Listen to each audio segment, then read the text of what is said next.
You are listening to the Horse Radio Network, part of the Equine Network family.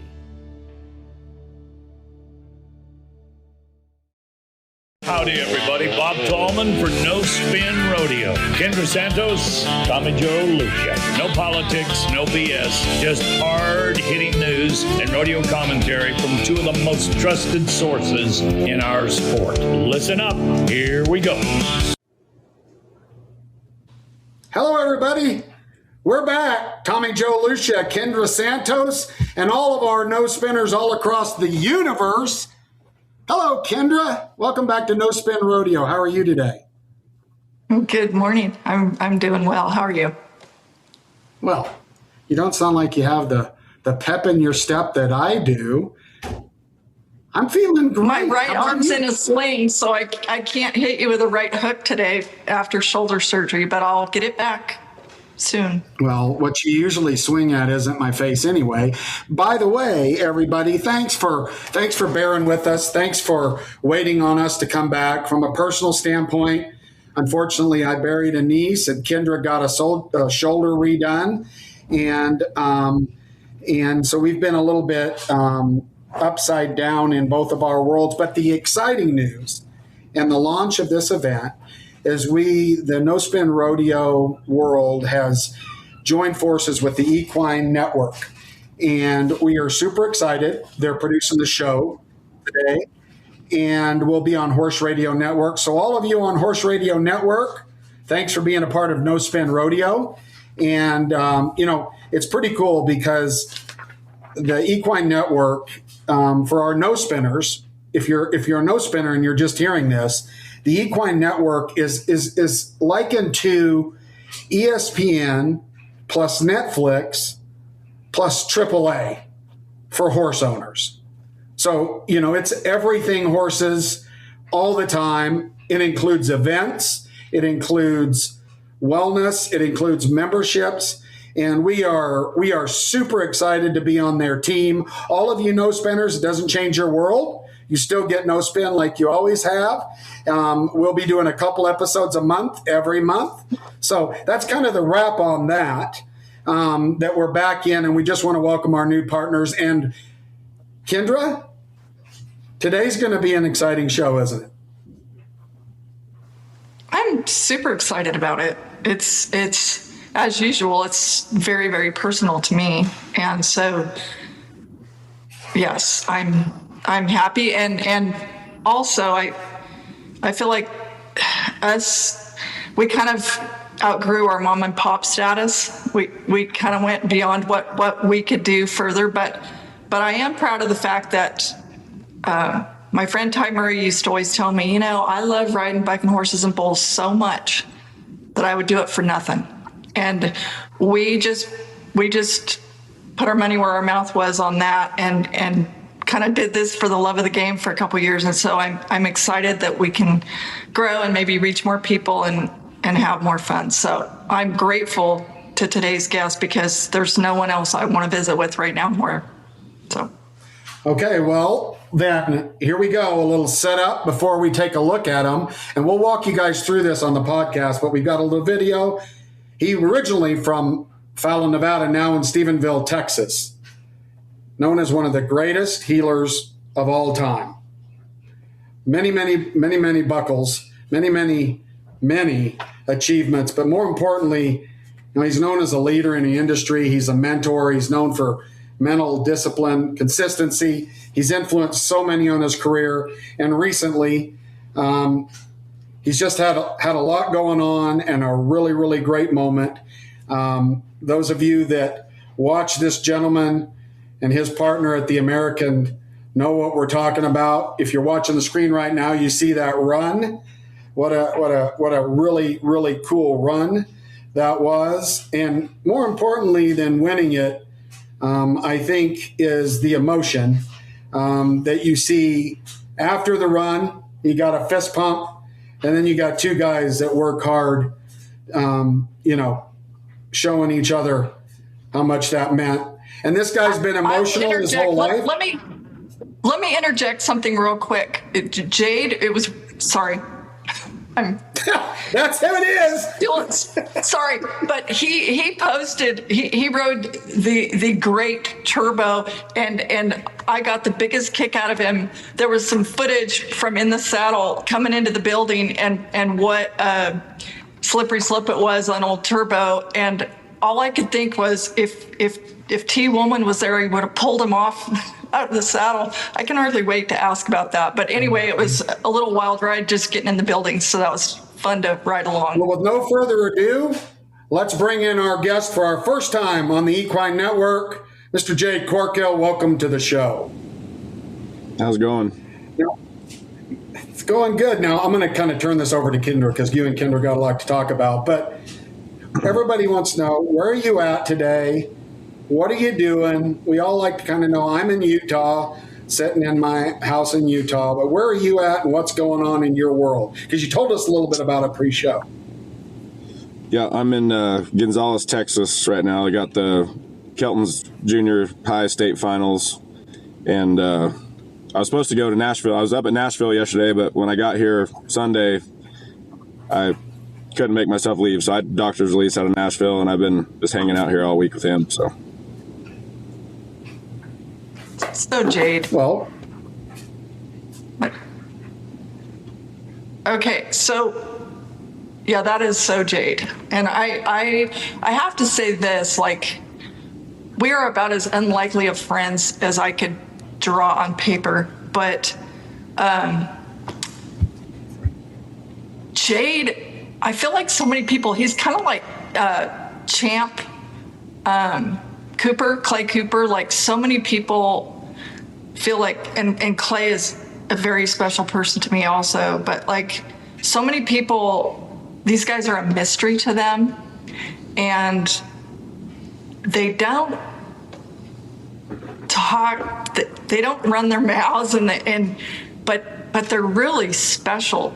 And to put Jade's talent into perspective, like Clay Cooper is in awe of Jade Corkill. Rich Skelton is in awe of Jade Corkill. And so that's on the talent side, but like Jade hasn't changed. And as far as what's important, and it's a, when I think of things chronologically, like I remember Jade Corkill coming to our place in California before his first NFR. And in fact, I remember my son Lane asking Chad Masters and Luke Brown were here, and he asked Luke for his autograph, and that was before Luke had even made his first NFR. And that's how long ago it was. But when I think of the reason, like, I personally couldn't wait to visit with you right now is not because you just won the American. It's because there's been some things going on in your life that are way beyond and way above rodeo. And you have always known there was more. And the first time that I'm going to make every effort not to cry, but like when Brock Cresta died, I remember clear as a bell picking you up at the airport. You were, at that time, you were young, you were obsessed with winning your first gold buckle. I picked you up in a crappy, you turned out of rodeos that were really important to your mission. And I picked you up in a crappy silver Toyota. I had my son Lane and Lane Lowry in the back seat, and somehow you bumped the sunscreen in the middle, and I thought the car was on fire. You probably don't remember any of this, but I do. Yes, I do. There's a moment, but it was, that whole situation with Brock was surreal. And for me, that was the first life-changing moment that I saw in you. The memory of everybody else is cleared out. We buried Brock in Santa Rosa, California, and you looking down at his casket in the ground, flowers, roping gloves, ropes. I feel like everything changed for you.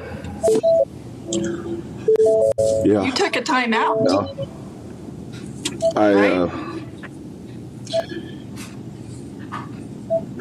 Yeah. I remember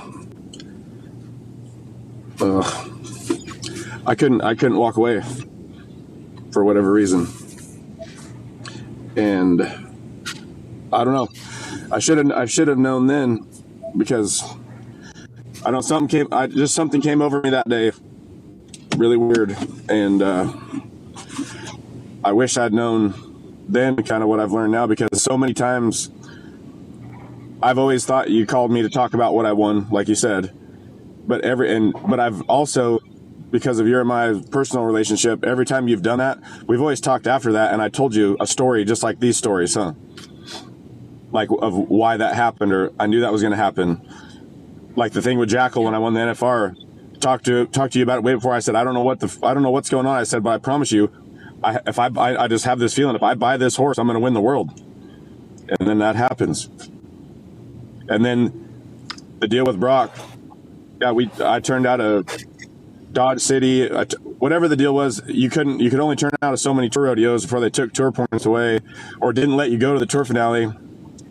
And I turned out of the maximum amount, or it got me to the maximum amount that week. And I just remember thinking, like, it's not going to matter. Like, if I don't go to another tour rodeo, I'm probably going to make the tour finale anyway. And then we make it. Well, then I win the world. Then I won Brock's first roping. And then the next Cheyenne after Brock, I won it.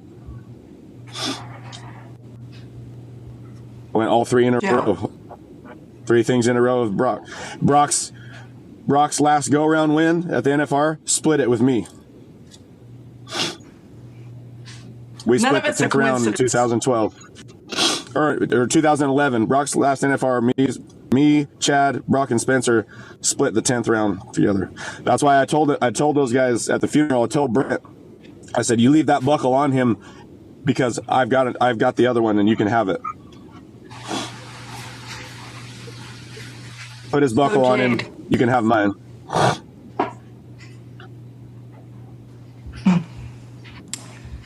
So that's my only regret of being dumb, is I could have been telling these stories for years. I just didn't think anybody cared what I had to say. I just did the interview about what I got called about, and I just left the personal.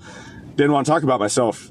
Thought I felt like it was being cocky or bragging, like, oh, I knew that was going to happen. But when I didn't know, but I really did. I really did know. You always knew there was more, but maybe you didn't know exactly what it was. Is that fair? Does that feel right? Very true. No, 100%. You knew there was more way long ago. But I didn't even know what I was seeing. American, but it's been working all these years in you. It's been so far beyond the arena for you, and sometimes I wonder if it's kind of like horses. Sometimes a horse can be too smart, and every once in a while with you, I thought, your mind works. Your mind doesn't stop moving. And sometimes I think, when there are sayings like ignorance is bliss, and you that doesn't work for you, because your wheels are always turning. But something that by the way, so let's go to when you win your first championship, because I feel like I will always feel that once you let go of that being the only thing that mattered, you learned that, like a gold buckle, you would throw that gold buckle in a ditch if you could have Brock back. I mean, you learned so much perspective that year, right? Yeah. Well, and I could have told you that. Got to get I could have told you that before I had it. Go. You what? I said, but at the same time, I could have told you that before I had it. Because before I won it that year, if they would have just said, hey, you're never going to win one, but Brock can come back, yeah, bring it on. No questions asked. Right. I didn't have to get it to feel that way. I would have gave up getting it. Right. But I feel like there's been, because your wheels are always turning, so then you go on your domination, and I mean, to do that, we've got to talk about the 3-3 world record night, right? I mean, take us back these years later. That was an insane night. And I mean, I don't know what all you could see of JoJo and Randon right before you, right? A couple teams. How many teams before you? Not very many. I was close enough. I remember kind of leaning down on my horse and looking and just kind of seeing. I couldn't really see the steer, but I just seen how fast JoJo turned, and I could just kind of the vibe, you know what I mean? I didn't get to see the run great, but I knew something was going on in there. That wasn't good for me. Yeah, I knew something was happening that wasn't helping me out at all. I did know that.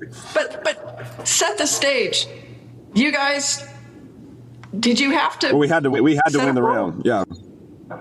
Yeah. So no, we couldn't split the round. Record. Yeah. You had to set a world record to get what you wanted out of there, right? Yeah. Yes. What do you remember about that run now? I remember everything. That's funny. I mean, I mean, in a way, just I don't know. I'm weird. Excuse me, because I tell everyone that because you hear people say all the time they'd much rather have to go fast than just have to catch, and I think that's the dumbest thing in the world because we are trained to just catch. If I just have to catch, your odds are not with you, right? But I also would say if I have a weakness, it would be give me a 6 flat maybe or something. You know what I mean? Just if there's a chance to have a shot and have to rethink or try to, you know what I mean? Like I can do it, but it's like if I had to pick one of the 3 situations I don't like, it's just the right in the middle, because then you do have to think. Just have to catch, you don't have to think. You got to break the world record, you don't have to think. Throw me in the middle right there. Okay, now you got to make a decision. That's when human error can show up. Is how I feel about it. So like that night. I just want to, because you said something that I think pertains to life. And isn't it true probably in life for especially young people and all of us that maybe going fast isn't the smartest thing, but catching, figure out what it is you want, slow down and achieve it, because sometimes going fast slows you down from that goal. So I think that there's a lot 100%. to what you said in life. Yeah, you have to low. Yeah, that's what's funny. It's funny you just said that, because the thing I hear the most, especially from people I'm close to, they're like, if it basically only if I'm right, if I prove a point on something and it makes them mad, they say, you compare everything to team roping. Well, because it literally makes sense in every way you want to look at it. I can make it make sense to team roping. You name it, and I can make it make sense. Well, yeah, even just the as fact far as that, life, it was like what you were saying, like to relate it to life. It makes 100% sense every way you want to look at it. It does, and now that you're saying it, and Kendra, we'll get back to the order, but this is fun for me.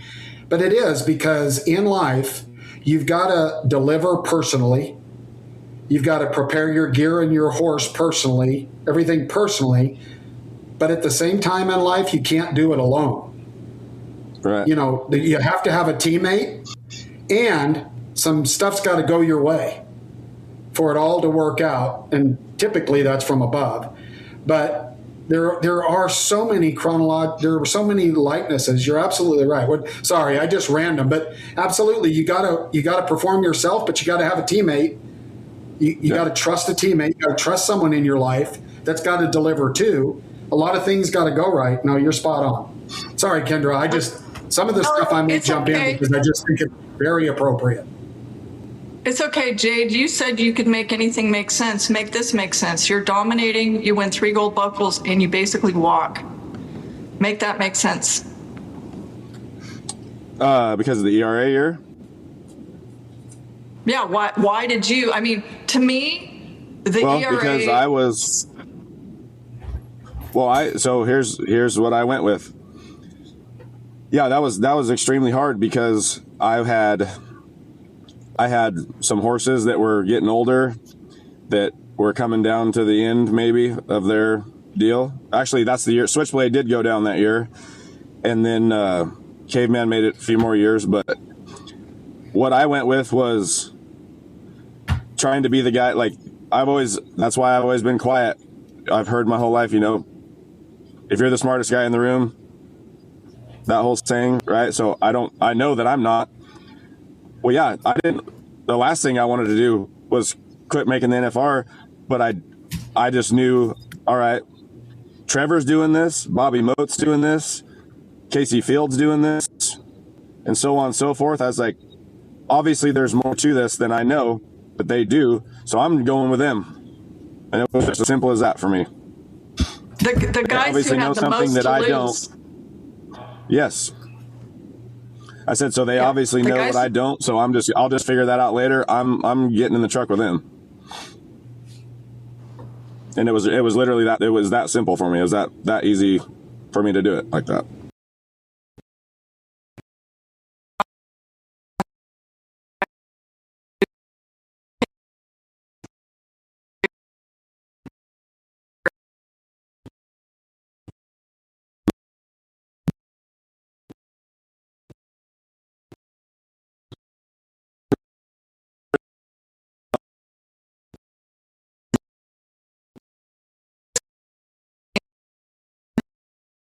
That's really truly mastered it is the steer wrestlers. And when, for example, the team repping boycott for equal money happened, what we all knew, I was in the room, what we all knew is that 16th through 30 would be there by nightfall. That sticking together component, every once in a while. That's why we need Steve Duhan to be standing at the back gate when they show up. And I'll be right behind him, hiding until if they get through him, then there'll maybe only be one left, hopefully, and I'll get that guy. But I can take this further. We're not going to have to talk about this much longer. I don't know how long it's going to take, but this weird stuff that's been happening in my life, there's already been a lot of things happen, and I won't. So I want to say this stuff because I'm calling my shot. I got some things going that are going to make me very, very rich if it looks like it's going how it's going to. So I'm just going to handle it myself. Anybody who don't want to join in, there's a dollar amount that'll make them join in. I might punch them in the face after I have to give it to them, but I'll give it to them, and I'm going to get it done. I will make everyone unite by paying them. They obviously think they're going to win so much money at a $1,600 added rodeo that we can't make the NFR pay better. Everyone's scared to make money. So when I get it to the point I can do it, I'll just do it by myself. I'll just unite myself and bring everyone along. That's why I want to get rich now, to do that, and I'm going to do it. Only a fool will bet against you. For some of the I know what it sounds like, but it wouldn't make sense if I didn't have it on record now before it happens. So remember I said that.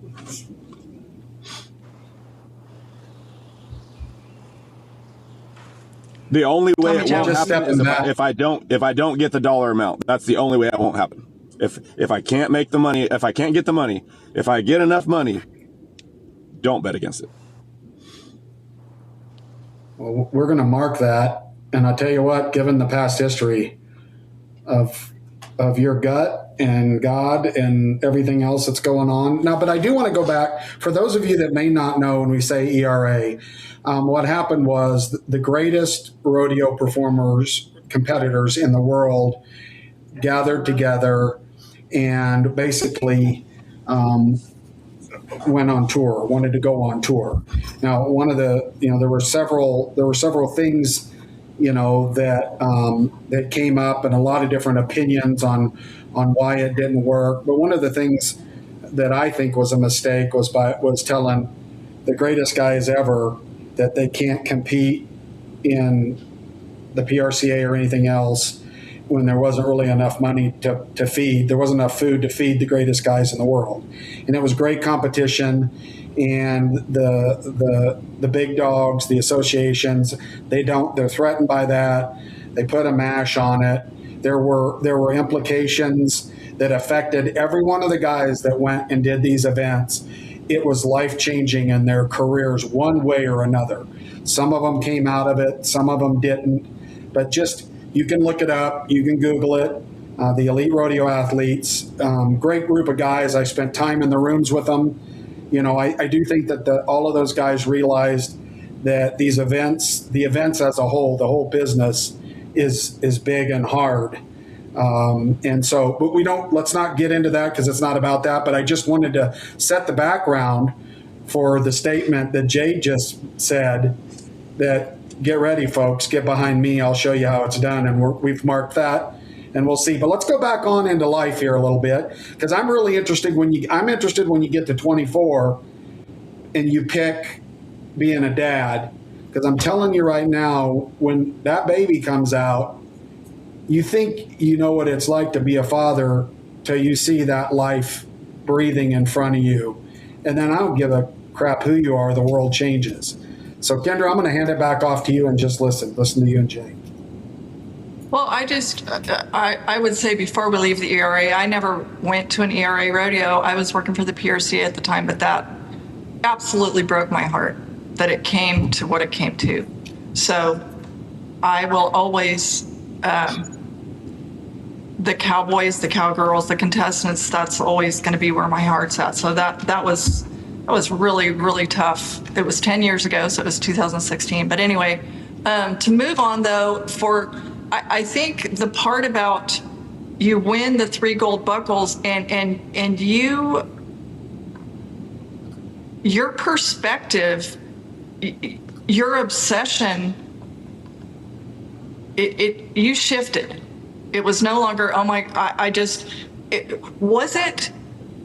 did you originally have the goal to get 9 gold buckles because Rich Skelton had 8? Was that the goal? So this is going to be funny for you, especially since you know what you know. But the only, because I know I said that when I got interviewed that night, but I remember that night, and I remember I was having a whole different conversation in my head when I said that. I only said that stuff because that's what I felt like people were like trying to make me say that. And I was young and didn't know. I didn't want to be disrespectful. I didn't want to think I wasn't shooting for a high, like, I didn't want them to think I didn't have my sights obviously set high, and I didn't want to disrespect Rich and say I'm trying to take him off, because I wasn't trying to do that. I'm not that guy. I didn't have a goal. I just wanted to win. I wanted to win one, or as many as I could win. I just want to see how good I could do. I did not have a goal other than if I rodeo, I want to win it. That's my goal. I want to win. I just want to win the competition if I try. That's my goal. So right now I'm at 20. I should have 20 in my head because I've had a card for 20 years. Some years I didn't rodeo. Some years I rodeoed a little. 1 year's at ERA. But if I compete 20 times, I should have 20 championships. Just because for myself personally, that's just what I'm shooting for. I don't think I deserve that, should do that, anything. But if I'm shooting for 5th in the world, then what am I doing out here? Okay, so there are a lot of people in this world that, well, every single buddy has you on the Mount Rushmore of healers and the goats. And a lot of people say you are the goat. Who is your goat? Clay Cooper. Why? I mean, well, this is going to sound funny, and I've literally just thought of this when you said this, what you said earlier, how you started this conversation, because this weird stuff that's been going on with me, it's making me believe like the reincarnation thing might be happening right in front of our eyes. Because when I watch Colby now, like when I'm heading for Colby is just my second chance at life. He's just me. And he's told me he feels like that before. And then all this stuff is happening. Like I entered the BFI my first time at 14 years old. Is it coincidence that Colby entered his at 14? How he looks, how he talks, how he acts. Everyone says he's literally my clone. And I'm watching him do things. Yes. I'm watching him do, like, at the Cody Nesmith the other day, his partner got a barrier. They would have won the roping by 5 seconds. And he was healing. There's text messages, proof of this, to my mom during the roping.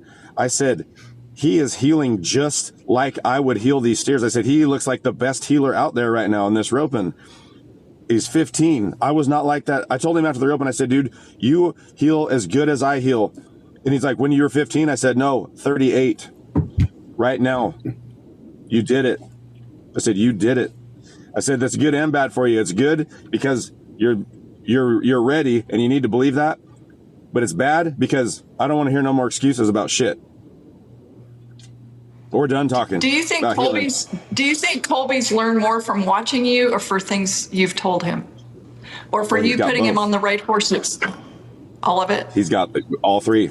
He's got the advantage. But where I was going with that is Champ used to make me so mad when the year I got to buddy with him. I thought, thank you, Lord.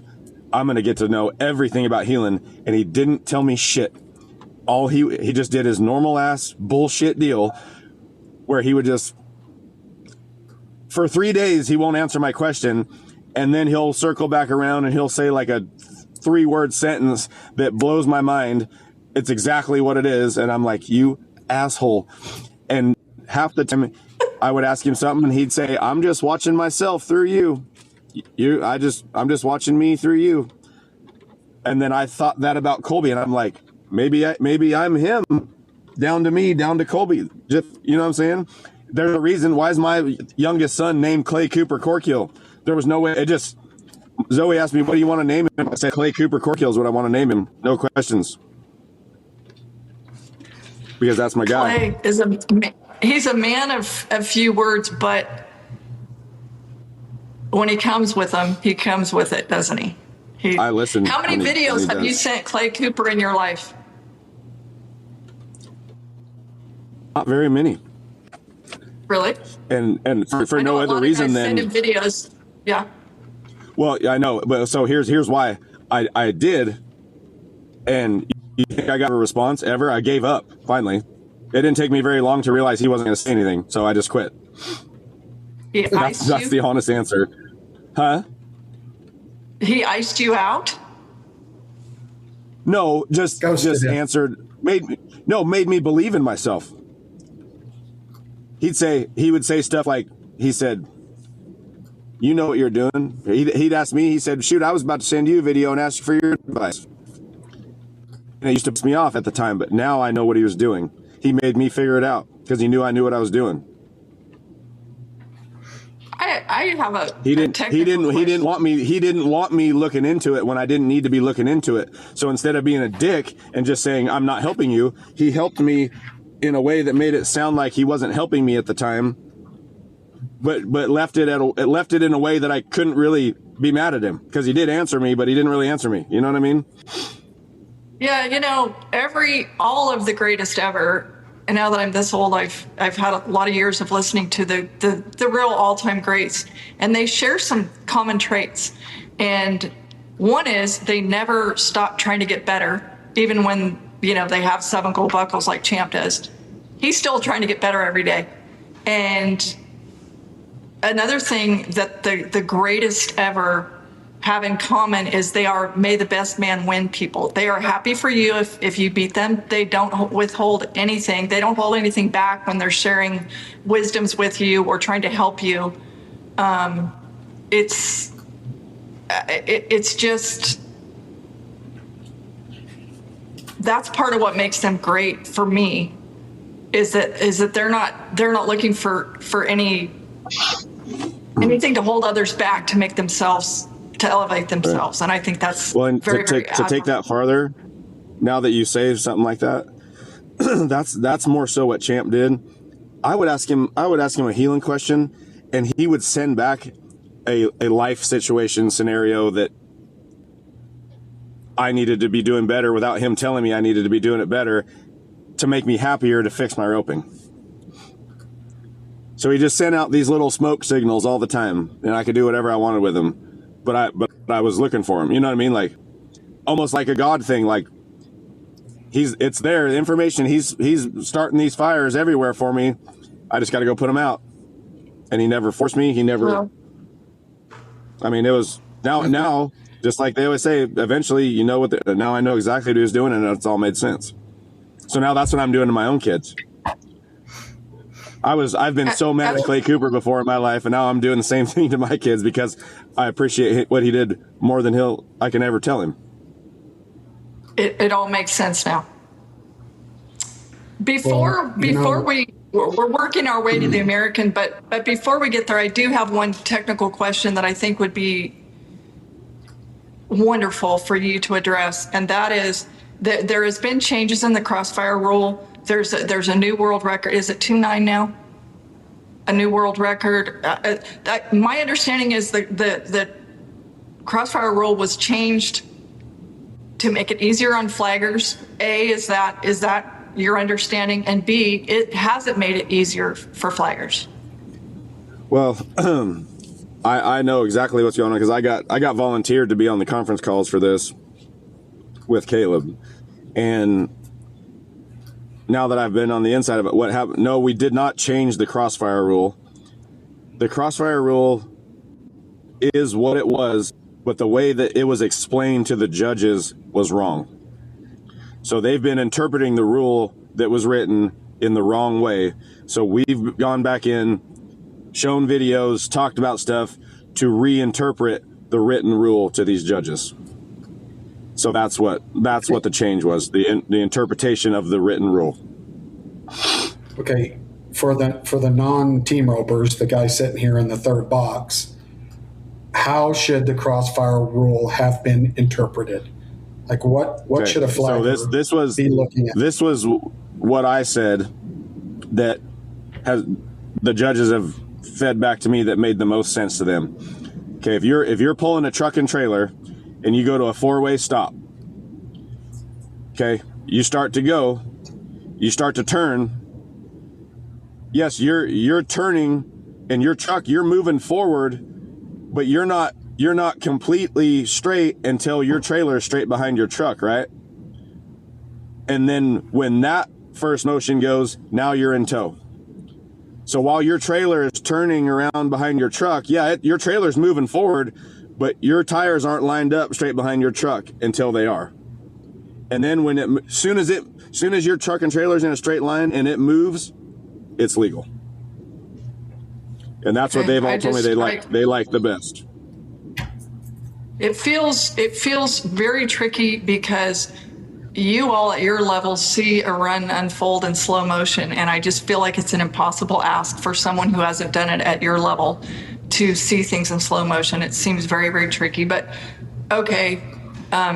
I'm not going to put your feet to the fire about the new world record or if that was legal or whatever, but I will ask this one thing and then we'll move on. Why is the crossfire rule necessary? Some people are like, just throw it out the window, like the markout rule and bronc riding or whatever. But can I just be completely honest on here? Yes. Yeah. Please. Yeah. Anyone who says that's what they should do doesn't heal good enough. That's the people that want that rule thrown out, or is the people that can't heal good enough. And it's just as simple as that. They don't want to put in the work to figure out how to heal the right way better, so they want the easy route. Just throw out the crossfire rule. That'd make my life pretty simple, right? If you don't have to do it the right way when it's hard, you don't have to do it the hardest way. Yeah, it'd make all our lives better, but how fun would that be for anyone? Roping would be stupid and people would stop doing it. Part of the art of healing. Yeah, why don't they give Stetson Wright a seatbelt on his bronc? That'd be fun for everyone else, wouldn't it? No, because you have to hang on. You can get bucked off. Well, they are doing some stuff with the let's have a barrel roping with prison rules and crossfire, and you can get a front leg team roping or in heading if you do. Go ahead and turn him. Fun, right? There's no rules, so everybody has a chance. Everybody still has a chance. You just have to be good enough. Okay, let's continue on our route to the American. I'm sorry if that was a bad answer, but that's how I feel. That's my answer. No, it's straightforward. Straight away is that's what we're all about. Thank you for the no spin answer. That's what we like. Yeah. So something, and I don't know. This is your story, so you say what you want and don't say what you want. But we're working our way to the American, and what I think universally was considered the most spectacularly special moment. people winning 766 grand a piece in a day was amazing, but the moment everyone remembers was yours. But before we get there, something happened, and again, this is your story, so you say what you want, not, but something happened before that impacted your relationship with God in a very profound way, life-changing way. Yeah. I don't know when that happened. I don't know what you're comfortable. You can just say, move along, and we will. That's fine. But things have gone on with you, and it wasn't just the day in Arlington. Yeah. Well, I don't mind talking about whatever, but I've had to talk about this so much, I've just kind of, you get better as you go, improving. I have just kind of figured out a way to make the story make sense in a lot shorter period of time, because unless you were there that night at my house, you would never understand. Okay, I can try my hardest to explain what happened, and you're not going to get it right. So what happened, there was some just supernatural, unbelievable things that had to happen the way it did for Clay not to drown, okay? Or for even one to know he had jumped in the pool. All of it had to go literally exactly like it went, or my baby's gone, okay? How old is Clay? He's 2.5. 6 months younger than Oakland Domer. Well, this had already happened to them. This happened this happened the week before the U.S. finals. So the Hondo Rodeo, I got home Sunday night. This happened Tuesday night. I was up at San Angelo Thursday night, short round Friday, Sunday's the U.S. finals, okay? So that day at the U.S. finals when I gave that interview, it hadn't even been a week yet.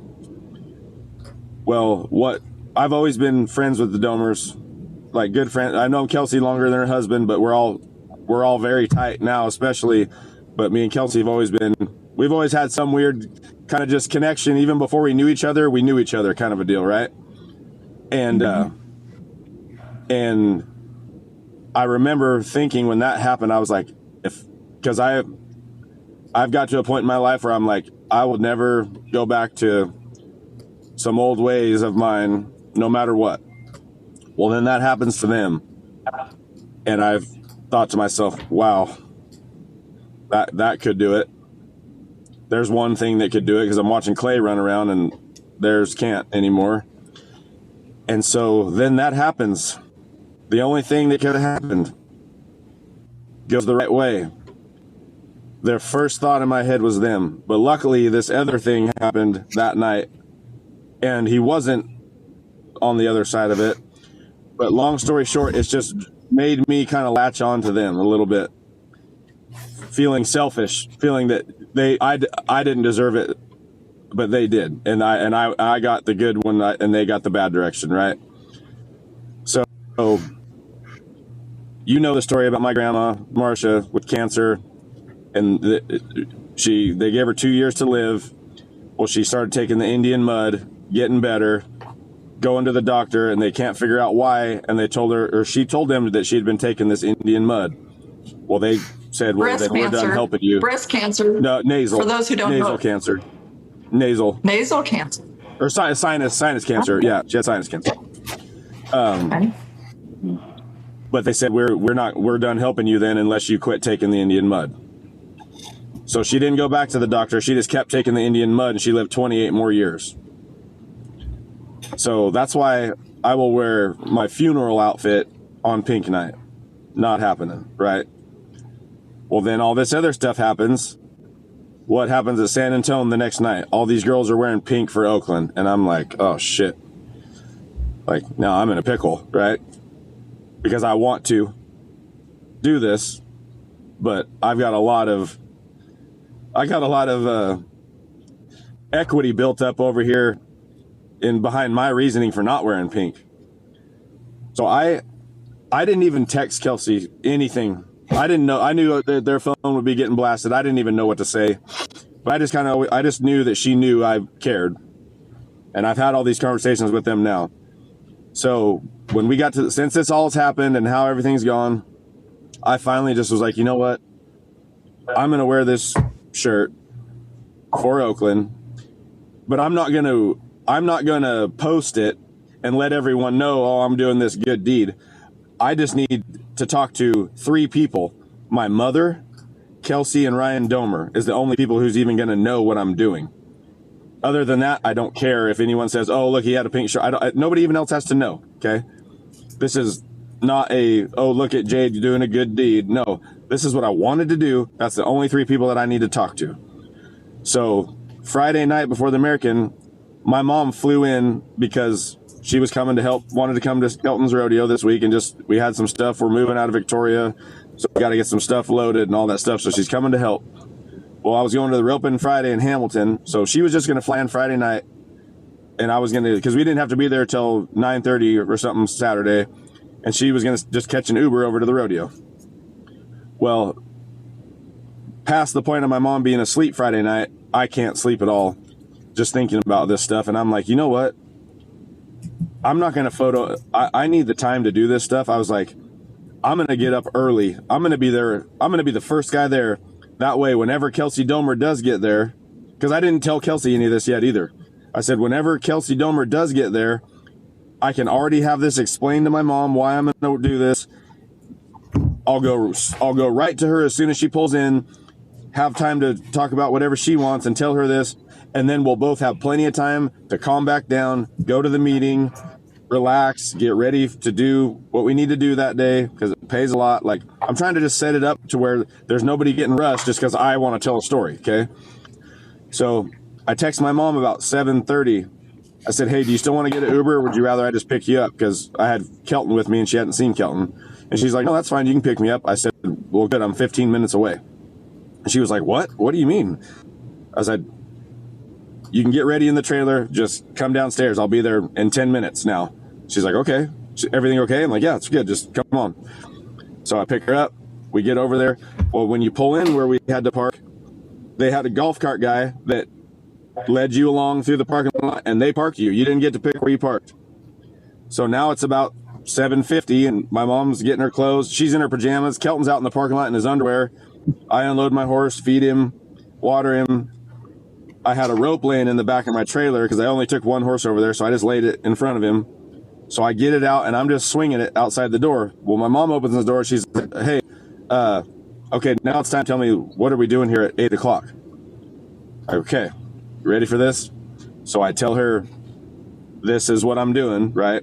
Well, I don't even get halfway through the story. Here comes the golf cart guy with another rig to park. It's Kelsey Domer, right next to me. I look at my mom, and she's like, who's that? I said, that's them. She said, no way. And I said, yeah, that's the guys we're looking for right there. I just slammed my rope down. They get out of the truck. It was her husband, and her brother. I'm like, time out from the game. Y'all got to get over here right now. And they're like, kind of looking like, well, I don't know what's going on. Well, they get over there, tell them this whole story. Well, now we're all like teared up. And she pulls that Jesus out of her pocket, and she hands it to her. She kind of looking at Ryan, and he kind of gives her the head nod. She hands it to me, and I'm like, what the heck's this? I mean, obviously I knew what it was. I said, what do we got going here? And she said, Oakland carried these in her pocket. We don't even know where she got them. And I'm like, this was her? Like, she's like, yeah, she had a couple of them. And she said, she just looked at us one day and said, hey, you want to carry this for a little bit? Neither one of us have any idea where it came from, how she got them. She had a couple of them, I guess. But obviously this 3-year-old little girl kept they're this big and never lost track of it. And I'm like, well, I don't want to take this. She's like, well, you're taking it. And I said, well, how about this? I said, I'll take it today. So I got it on hand, because when I win this rodeo here in a minute, I'm telling that story to everybody. So I start my little mission of calling my shot. I said, Mom, you heard it.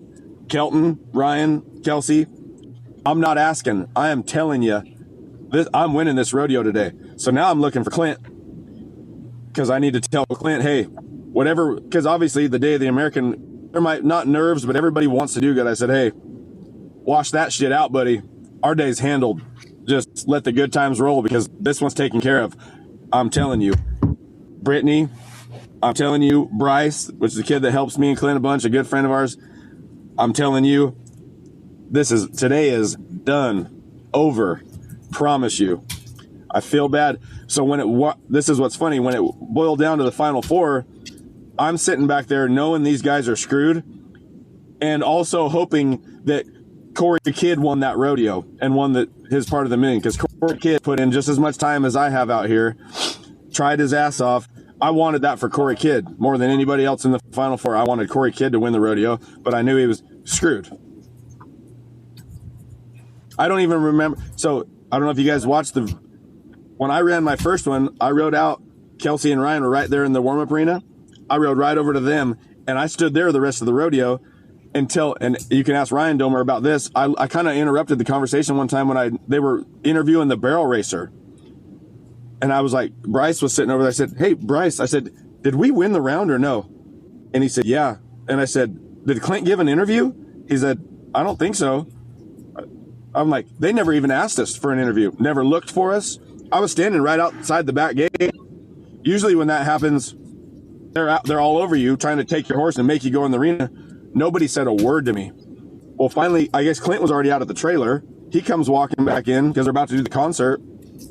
And I said, hey, did you do the interview? He said, no, I didn't know there was one. He said, he said, it's all right. We're about to get another one in a minute. And I said, well, I knew that. I said, but I just was trying not to be an asshole and not do the interview we were supposed to. So everybody got interviewed, but the team roping in the top 10, they didn't even ask us to do it. And then you know the rest of the story. That is how that day went. Everybody that I wanted to tell can tell you, I told them, it's over. And not like oh yeah, we're going to win the rodeo. No, just factual info here. We're winning the rodeo, so tell grandma to be watching. Tell mom, hey, you guys need to be ready to come down here after. I had this all set up. So my mom, this is the best part, because everybody thought we tried to ruin it. We went too slow, and we were just fast enough. When my mom got to me after the whole deal, she said, I'm going to hug you, but I'm going to tell you this first. She said, your internal clock pushes me over the edge all the time. You need to stop. She said, you're going to give me a heart attack. And I said, don't question my actions, Mama. I said, until I do, I haven't. So calm down. I had the same reaction, by the way, because you guys had to be what and you were what? 4'9", we're 4'8".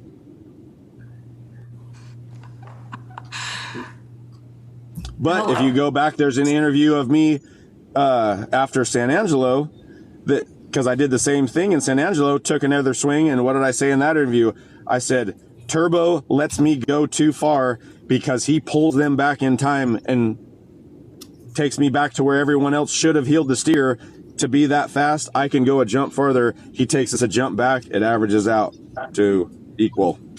So yeah, I probably tracked that one to 5 flat. He pulls him back into 4.8. What an easy life.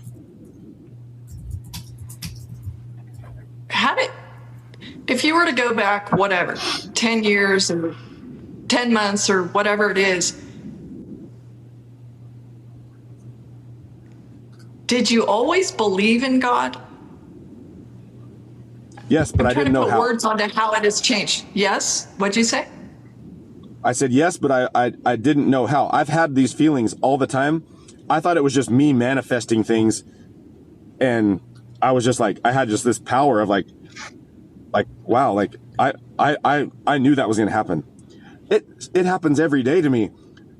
I've been saving people in my family from danger, like saying, hey, I don't think you should do that, and then it would have it's creeping me out, honestly. Like stuff you would never think of. Like I called a friend of mine yesterday, and I can prove all this if I need to anyone, that I haven't talked to in probably 10 years for no reason other than we just got different lives going on. I was sitting here, so I was like, man, I need to call them, see how they were doing. Not doing good, about to lose their house, about to get their phone shut off, and they weren't even going to be able to call for help. So I sent them the money yesterday to fix all that.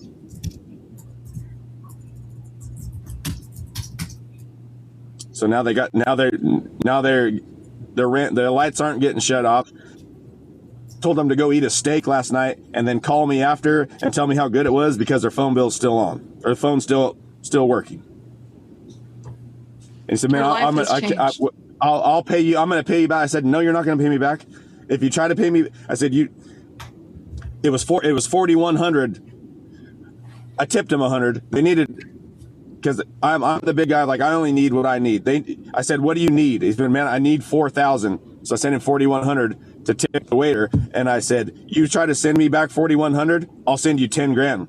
You send me back 10 grand, I'll send you 20. I said, I will outrun you. You will go broke if you try to pay me back. So I would recommend not doing it, because I can outrun you on this game. Not because I have the money, because I know how to get it. And I will run you dry again and then not help you if you try to pay me back. So it'd be in your best interest just to say, thanks, bud. I'll say you're welcome, and we carry on. How does all this impact what's the most important thing to you, or career-wise goals? How do you square all this up in your mind now? Like, what's the goal? Now I can square it up as, now I know what living the dream means. Now I'm living the dream. This shit means nothing to me, Kendra. This much.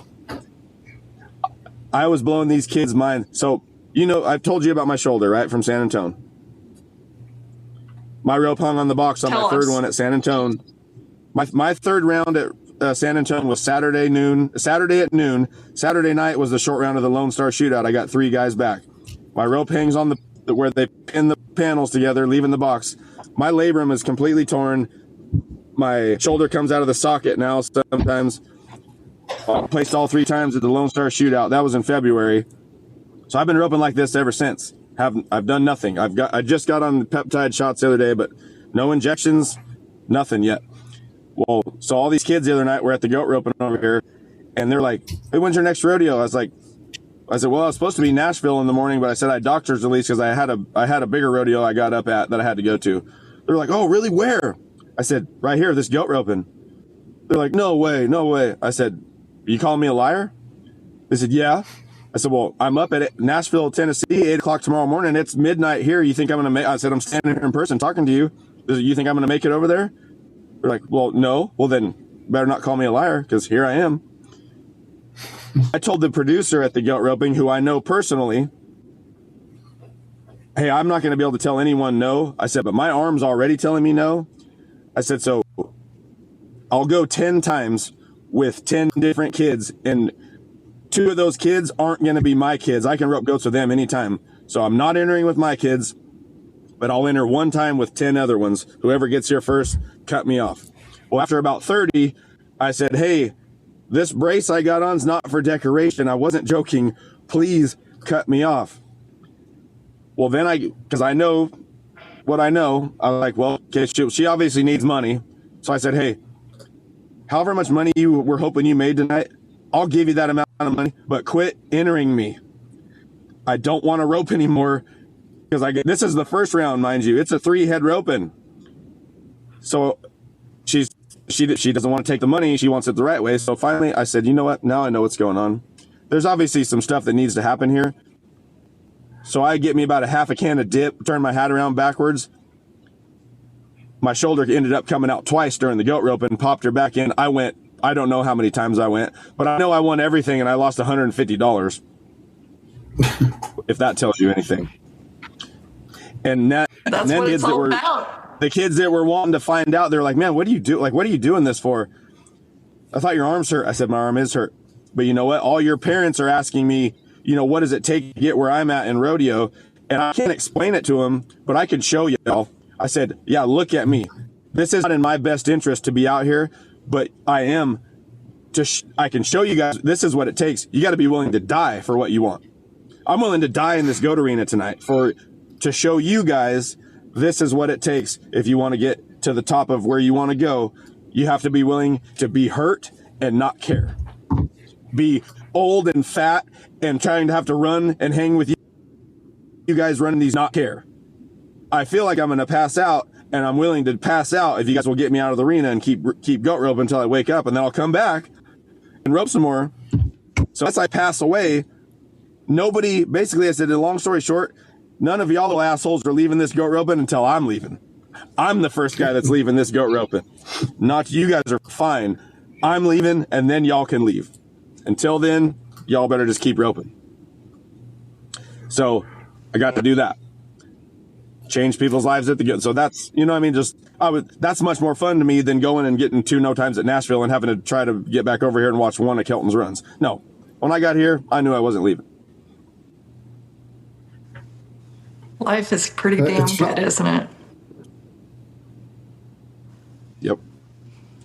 It's funny how priorities change. We just really appreciate you being you on the podcast. For me, in listening to you, this is what I got out of it, and you correct me if I'm wrong, but maybe the best thing to do is give it to God, and nothing is a coincidence. Nothing happens by chance. Would you agree to that? All those times, that's what's made me feel like an infant, is we talk about it ourselves. How many times do mind-blowing things happen? They're like, man, that's not even, how'd that even happen? Like, that's unbelievable that happened. Well, no shit. How'd it happen then? And we don't even get it, right? We just think, man, that was just lucky. That was just one of them lucky deals that'll never happen again. No, they happen all the time. How many times, like, oh man, we were this close to getting in a head-on collision, but you didn't, and you don't know why? Well, you better figure out why, because you do know why. We're just too dumb to get it, unfortunately. So that is my only goal in life left. And what I said, that first interview, was that first interview from the U.S. finals said everything I needed to say. I only want to win because that's what gets you the microphone to talk to. You can kill a bunch of birds with one stone. And I just want everyone in the world to get to feel what I felt that night and am feeling now. I can't put this feeling in your body for you, but I can just tell you, if you're just looking for these opportunities, you can put it in there yourself. And I'm telling you right now, whether you've done drugs or never done drugs, I've done a few, not all of them. There is not a drug that makes you feel like I feel right now. So if you can get that high without doing a drug, wow, what a blessing that is, right? Best of both worlds. Not ruin your life and make it nothing but what a drug would make you feel like, but even better, people would pay millions of dollars for that feeling that I have now. So you can get it for free. Just pay attention. Very simple. And I'm saying this stuff, like I know right now all this stuff I'm saying is making sense. And if people only knew my intelligence level, I'm just the normalest guy in the world. And if I know this stuff, anybody can figure this out. All I've done is been pissed off about how many opportunities have been right in front of me my whole entire life to see this stuff. And I just thought either one, I just heal that good, or I was just smart enough to not do that, or blah, blah, blah, whatever it was. No. It was just him punching me in the head saying, hey, buddy, look at me real quick. And me just looking the other way and ignoring him. Okay, wow. But you eventually grow and mature and get smarter or whatever. Took me till 38. So I'm trying to shave it down to Kelton's getting it. Kelton's 12. The way Kelton's been roping, he's a different animal since that time. Until that day happened, I was surprised if he caught. Now I'm surprised if he misses, and it's been a month or less. Just like that, opened his brain. He was holding himself back. He thought he sucked, so he sucked.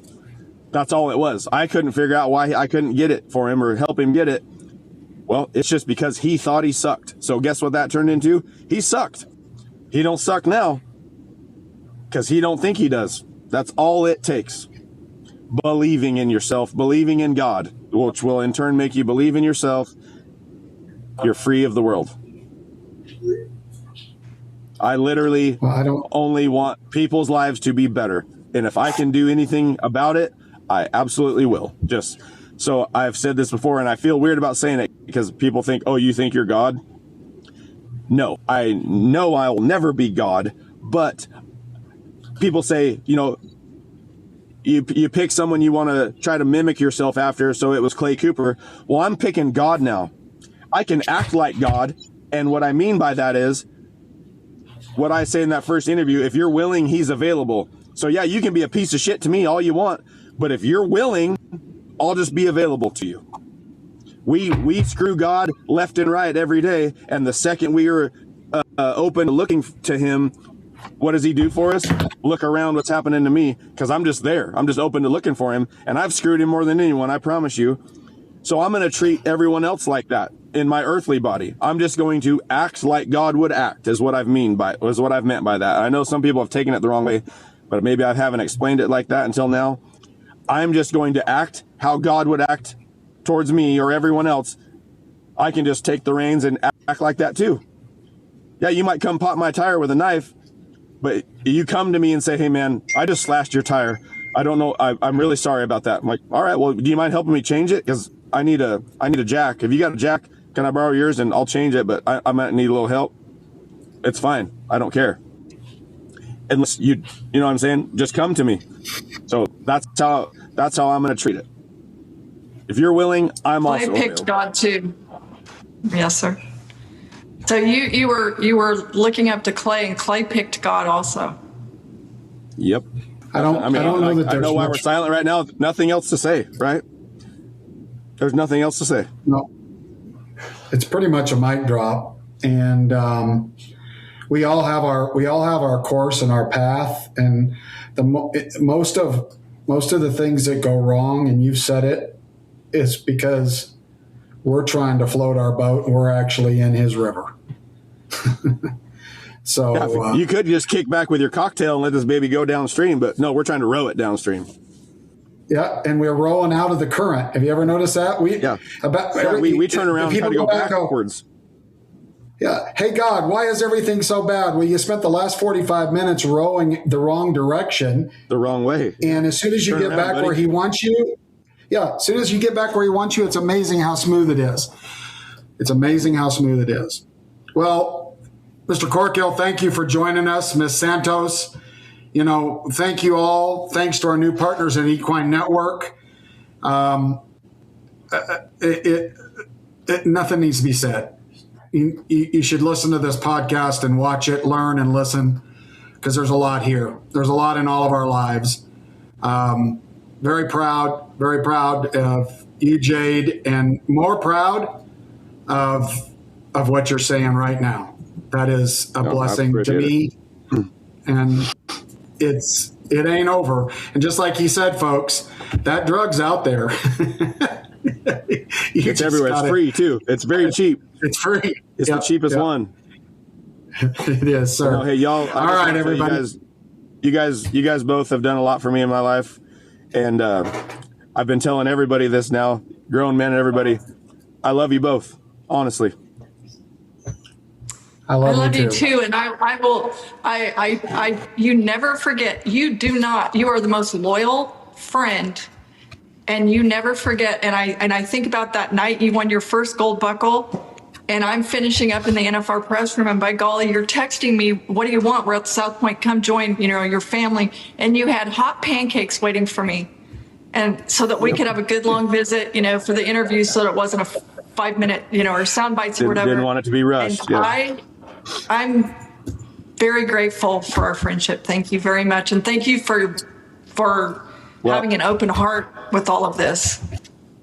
There's going to be more pancakes here in a few months, I promise you. All in that one too. Pancakes. Well, Jade, you holler at me anytime. I might not, but I'm just telling you what I feel. Well, I know one thing. The phone's always there. Appreciate you. We don't really go through this alone. We also need friends and and people to bounce stuff off of, because that's why God put people next to us. So, on behalf of Tommy Joe Lucia, Kendra Santos, and Mr. Jade Corkill, thank you for being a part of today's episode of No Spin Rodeo. We'll see you next time.